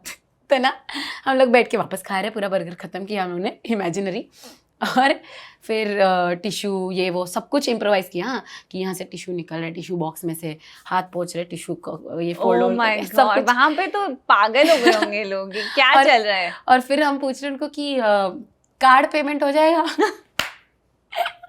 तो पॉकेट में से नकली कार्ड निकाल के स्वाइप कर रहे हैं, ये वो पूरा वो नकली बर्गर किंग का वहाँ पे पहचाना नहीं किसी ने आपको ये सब करते? रात के 1 बजे अंधेरे में बैठ के खा रहे दोनों को किसी ने नहीं पहचाना। और उनके पास इतना वो क्या बोलते हैं मेंटल स्पेस ही नहीं छोड़ा हमने पहचानने का। उनको कोई फर्क नहीं पड़ा था कौन बैठा है, वो सोच रहे लोग कर क्या रहे हैं, हमको क्यों नहीं समझ आ रहा है कि लोग क्या खा रहे हैं, कि कुछ दिख नहीं रहा टेबल पे। नेक्स्ट टाइम मैं बॉम्बे आऊंगी तो ऐसे मुझे देखना है थोड़ा, है ना, फ्रॉम अफार। मैंने वीडियो निकाल के रखा है इस चीज़ का। तो ये सब करते थे फिर मतलब ये है रजत के आइडियाज़ है, उसको ऐसे ऐसे चीज़ें बहुत सूझती है और मेरे को प्ले अलॉन्ग करने में बहुत इंटरेस्ट है कि ऐसा किसी ने अगर कुछ बोल दिया तो वापस मैं तुरंत उसमें चली जाती हूँ कि पता नहीं दोबारा कोई ये आइडिया निकालेगा कि नहीं निकालेगा लाइफ हाँ, में। सेम वही स्पिरिट, ये इकलौता एक चांस लाइफ हो सकता है, है एक अपॉर्चुनिटी है, नकली seize it. बर्गर वापस खाने मिले नहीं मिले तो मैं love कर it. लेती हूँ हर आइडिया प्ले अलॉन्ग तुरंत। तो फिर अब कहाँ जाना है, मतलब व्हाट्स द अल्टीमेट ड्रीम? सब कुछ करना है? हाँ यार, अल्टीमेट ड्रीम ऐसा एक नहीं है, फिर क्या होता है ना, अगर एक बना लो तो फिर उतना ही कर सकते हो आप अचीव। मेरे को नहीं चाहिए कि मैं कुछ तो सोचूं और उतना ही कर पाऊँ। मेरे को वो, क्योंकि अब तक जो मैंने किया वो मैंने सोचा नहीं था, और मैं अगर सोचती तो शायद इतना करती ही नहीं।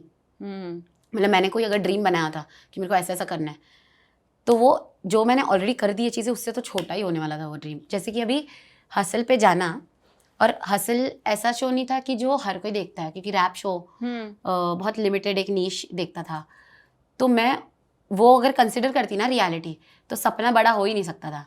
ट्रू। कि हसल पे जाके कितना ही बड़ा हो जाएगा इंसान, मतलब कितना ही नाम हो जाएगा या कितना ही पॉपुलर हो जाऊंगी मैं, नहीं हो सकता ज़्यादा बड़ा ड्रीम। तो अगर ड्रीम करती, डिसाइड करती कि इतना इतना अचीव करना है, तो वो डेफिनेटली कम होता जो मुझे मिला उससे। तो मुझे ये तो समझ आ गया बाय एक्सपीरियंस कि ड्रीम्स मेरे बहुत छोटे पड़ जाते हैं जब मैं करती हूँ, तो और रियलिटी उसके सामने बहुत बड़ी निकल जाती है। टचवुड। तो टचवुड, ये ऐसा ही होता है। हाँ, नीचे तो है।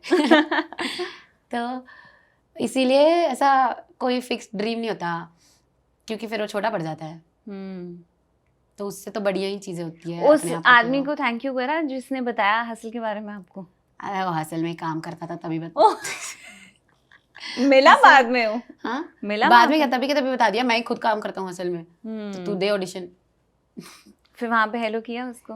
हाँ, उससे तो रोज बात होती थी ना, वहाँ पे हसल में काम करता था। पर ये किसी को तब पता नहीं था? नहीं। हाँ, मजे आते थे अगर बता देते तो। That would have been fun. बहुत खिंचाई होती है उसकी। हाँ ना, मतलब किसी किसी को बाद में पता चल गया थोड़े टाइम बाद। अब तो शायद सबको पता है।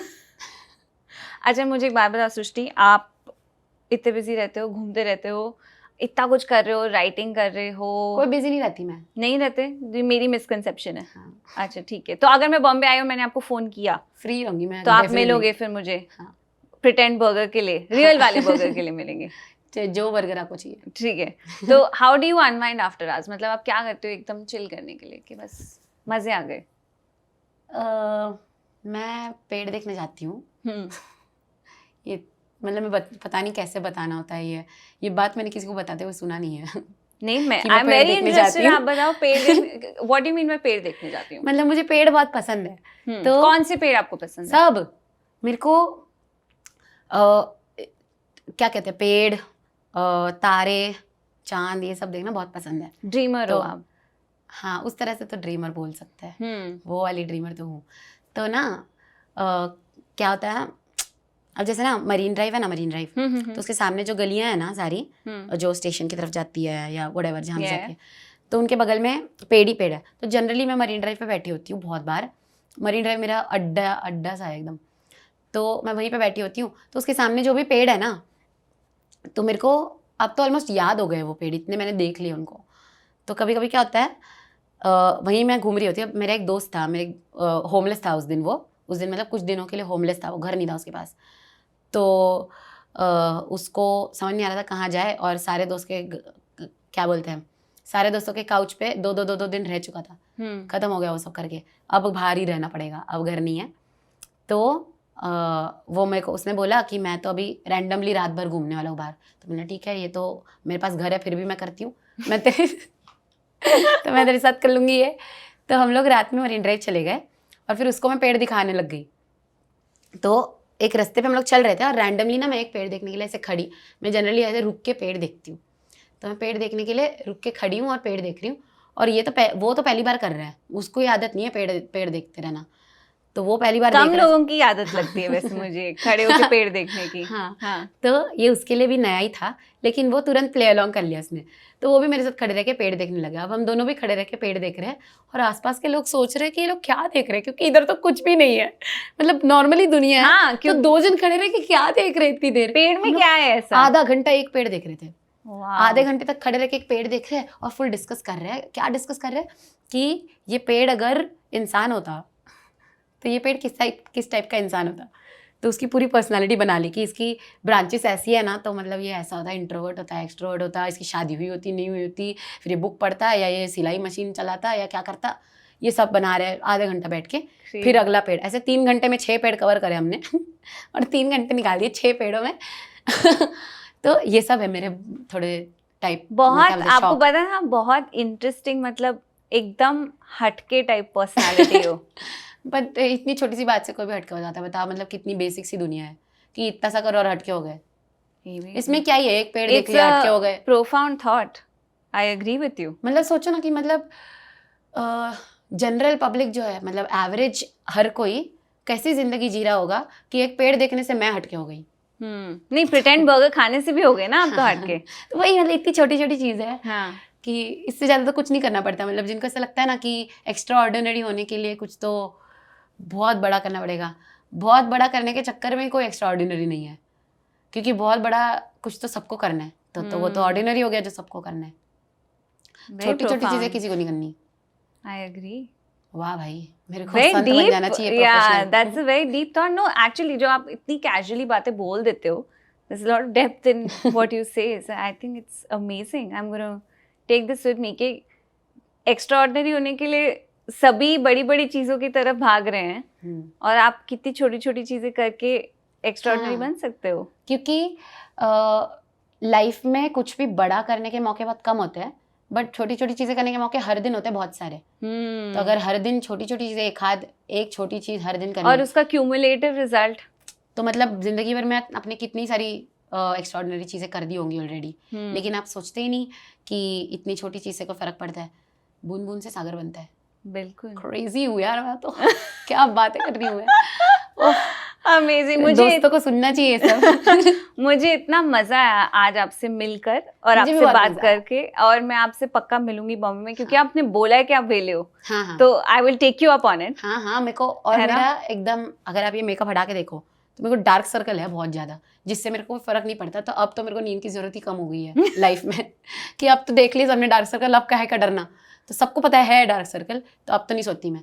तो आप मेरे को कोई भी घंटे फोन करके बुला सकते हो। डन, आप मैं और रजत घूमेंगे फिर। हाँ, That's a deal. वो भी सेम ही है, बस उसको पता नहीं कि डार्क सर्कल ही नहीं आते। पर उसकी एनर्जी तो क्रेजी है। हाँ यार, हम लोग एक बार अगर बैठ जाए ना तो 6-7 घंटे के बाद ही हम लोग उस जगह से उठते हैं। हाँ। क्योंकि बातें इतनी होती है करने के लिए, और उसके पास हर बात की रिएक्शन भी इतनी होती है तो आराम से टाइम निकल जाएगा। That's a hang that we've promised. You, Rajat and I in Bombay. है ना, फिर हम पेड़ देखने जाएंगे। हाँ। मैं भी तो देखूं एक ये कौन से पेड़ हैं, सिखाती है ना, जिससे 2 घंटे देख सकते हैं। Done. Thank you, Srishti. Thank for you. your time. It was lovely meeting you. और मेरा फैन गर्ल मोमेंट आज कंप्लीट हो गया। Thank you so much for having me. मेरे को बहुत मजा आया और मैंने लगता है बहुत बात किया। मेरा वो हो गया है, क्या बोलते हैं, मुंह थक गया। नहीं, मेरी जीभ अपने आप ही चल रही है अब। अभी जाके हम थोड़ी पेट पूजा करते हैं। हाँ चलो। Thanks. Thank you.